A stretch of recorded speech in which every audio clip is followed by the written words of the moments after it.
Hello everybody and welcome to a new episode of Sable. In the last episode we learned how to glide. And now I am not sure what to do. So let's... Hello? Ah. Let's see. I think this means that we have to go there. So let's go. Does make sense to go back home after learning the skill that I was supposed to learn. Ebex camp.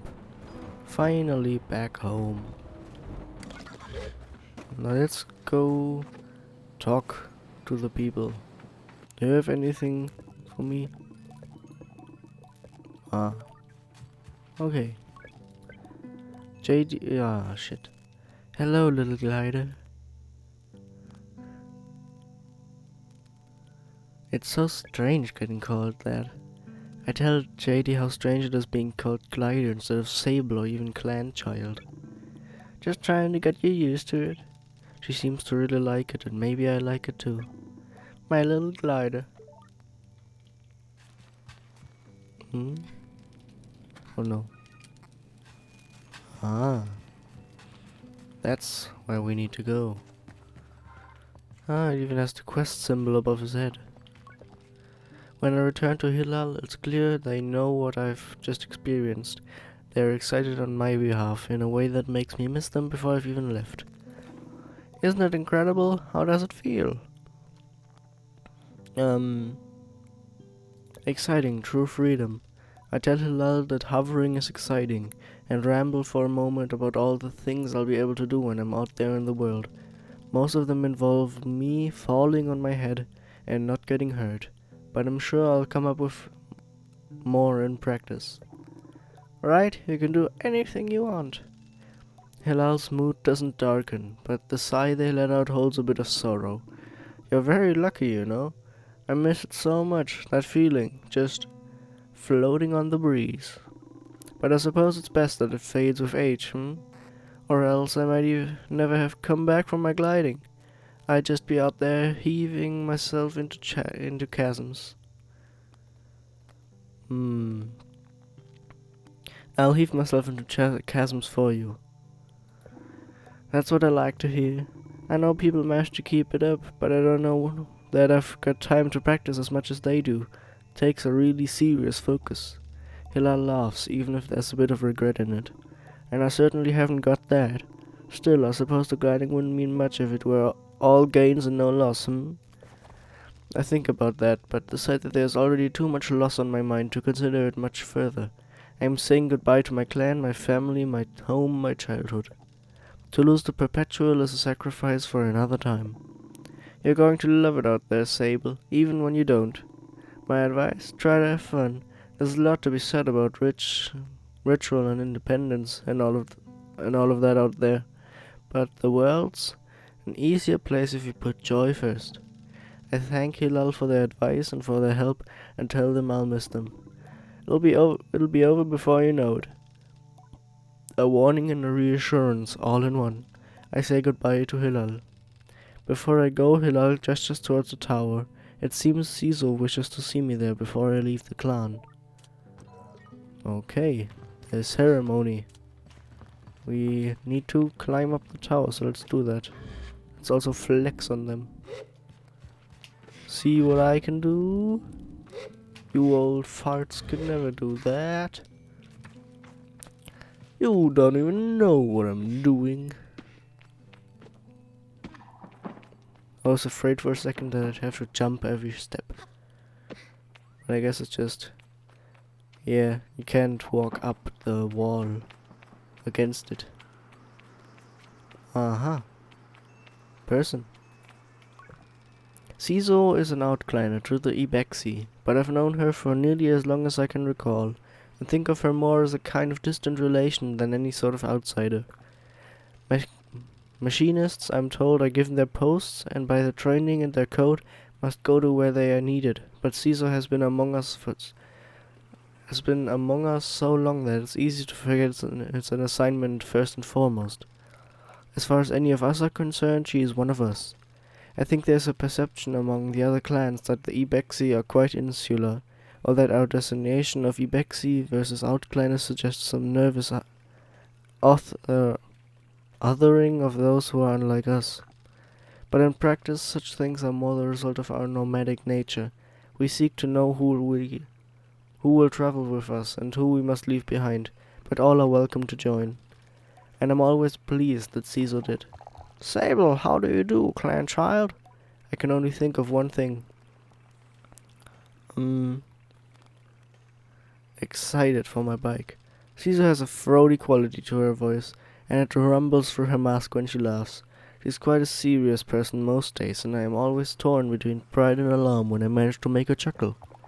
Yes, JD told me how excited you were. Caesar sniffs. She also told me Driss would be coming along to get your bike together, but I think he may have... I knew it. What? I hadn't meant to say that out loud, so I tell her I was just clearing my throat. I don't begrudge Driss his forgetfulness. Were I tasked with so many odds and ends, I might be just as scattered. And besides, this will be good for you. I want you to scavenge the other bike parts for yourself. That sounds like an adventure. It's more meaningful than you know. To bond with one's bike before it has taken form is more privilege than labor. Here, take this. Caesar hands me something. This is a navigator. You can use it to mark waypoints on your compass. It should be useful in finding the old parts. I ask Caesar where I might start looking. Our bikes are reborn in the ruined ships, and fragments spread apart. A good start would be the ship down there near the camp. You'll find another on that great rock near the other side of the canyon, and another behind the old dam on the hill. Use your navigator to mark that down if you need. You'll need to gather a control panel, a power supply, and a calibrator. I'll be back before you know it. Together we will create something new out of the old. So this is weird, because I've already been over there. So you should go here and here. Yep. To my bike.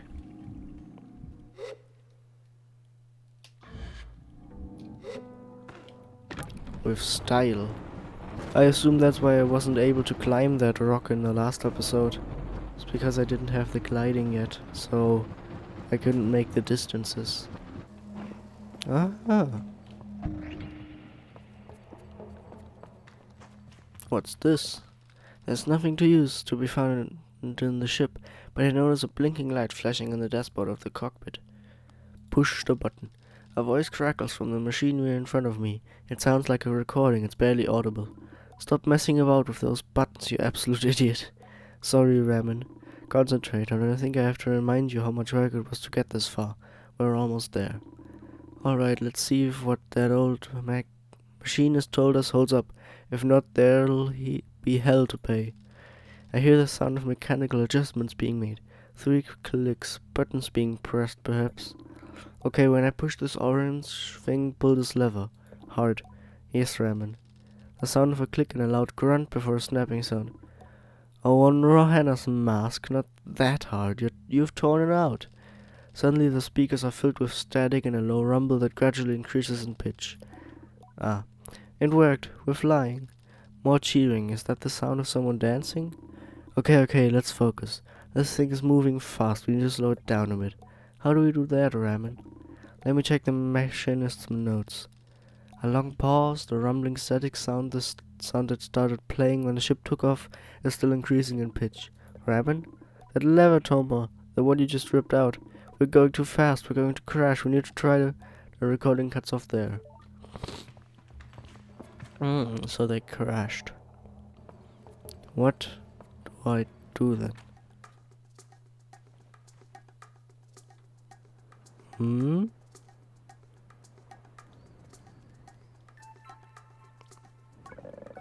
Are you looking for a calibrator? I am immediately on guard. Simon has always been a mischief maker and taken tremendous pleasure in tormenting me. In theory, I am older, more experienced, and should be more than able to withstand it. In practice, you won't find it here. I've hidden it. You'll never find it. Never, never. She never fails to get to me. May I please have it? I decide to be gentle and I ask her, may I please have it? May I please have it? She mimics me terribly, all high and screechy. Despite my best efforts, I seethe. Oh well, too bad. Maybe you'll find it on your own, but I don't think so. Saima laughs off my irritation, but I'm not going to give her the satisfaction. I cross my arms and try to effect a change. I'll give you the calibrator. I put out my hand, proud of myself for standing tall before Saima. If you give me some beetles, that's a fair trade, isn't it? Something you want for something I want. I try to decide if it's more mature to push her over and steal the calibrator, or to acquiesce. Then I simply stifle a sigh and shake her little hand. Perhaps some of the adults in the camp know where I can find some.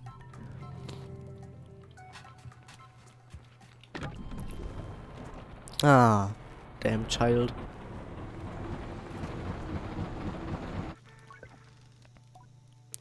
I could ask about catching beetles for that awful little Saima. Do you know where I can find some beetles? There's a nest of beetles just east of here. You can't just walk up to one and catch it though. There's some seeds growing on the rocks on the nest. Drop a seed on the floor and the beetle will start eating it. Then you can sneak up and grab it. Oh, this is just the same thing now. Okay, so I know west, north. North is this way, so west is that way.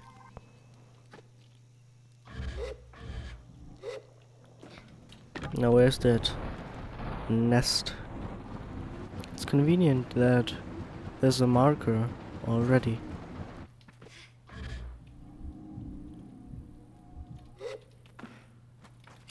Yes, first of all I'll take that, and hey, beetles. Now where are those seeds I was told about? I don't like those bugs. I like their noses. Ah, so they fly away from me. Not hostile, I see. I'm looking for seed. I see a choom. Found another choom egg.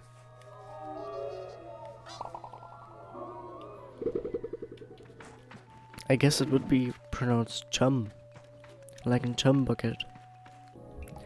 So I've once again just looked it up because I have no idea what the rocks around camp were. I thought it meant rocks like that, but what it actually meant are those pillars there. And these things are the seeds. How do I...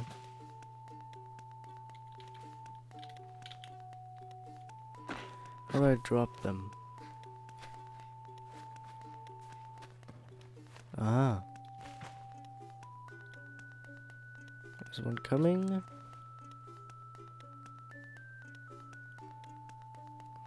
They not hungry?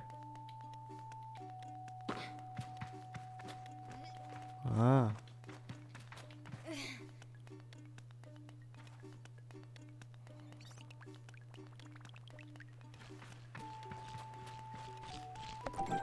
Ah. Up. And up. Yep. And...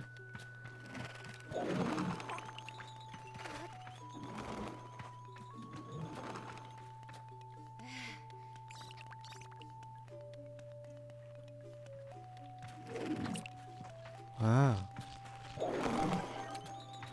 Okay, then I'll just whop, let that grow again, and bring the brat its beetles. There it is. Child, I don't like you. I feel embarrassingly vindicated as I hand Saima the beetles, but rather than gloat, she hands me the celebrator and begins to cry. What have I done? You're leaving and you'll never come back. Comfort her. She blows her nose and then wipes her hand on her tunic. Yara never came back after the last gliding. Aren't you sad? You were her friend. She might visit again someday. But how will you find us? We'll have moved a million times by then. I offer that I will always find the ebaxi, no matter what. Please don't go. I tell Simon not to worry, that I will be back sooner than she knows, and I'm sure she pouts behind the mask. And add that if I am not back sooner than she knows, then she will be ready for her gliding by then, and she can come bother me herself. Promise? I say yes. Good. Then I suppose I can come see you off. I thank her and say goodbye for now. So do I have it. Okay, I guess I'll just get the other part as well, which I have marked over there. Up on that giant hill in that ship. Here we are. Now just need to climb and glide my way up. We already know part of the path from the previous episodes, so it shouldn't be that hard. Yeah, now we're here. So I couldn't get over there last time because I couldn't glide, but since I can do that now, it's easy. Need to look for that power supply, which I assume is somewhere on this part.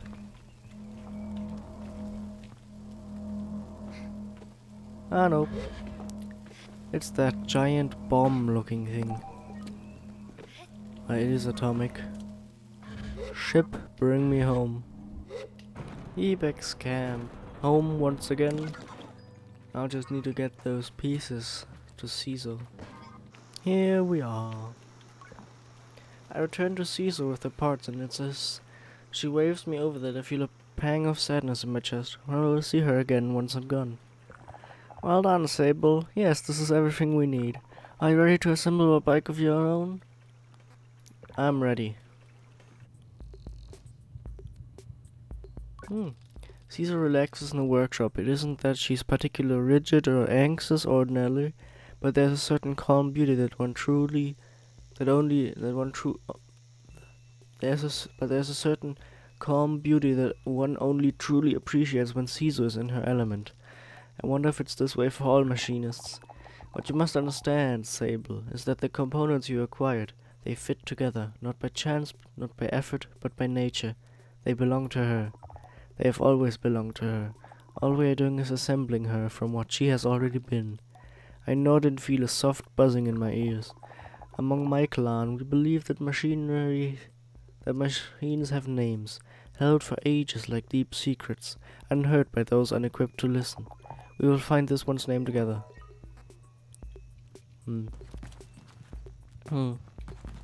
Well, so I can... Okay. Put that there. Get this baby here. And then just... Oh, whoa. Whoop. And whoop.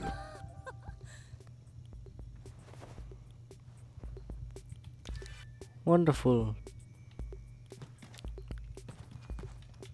Let us press the button.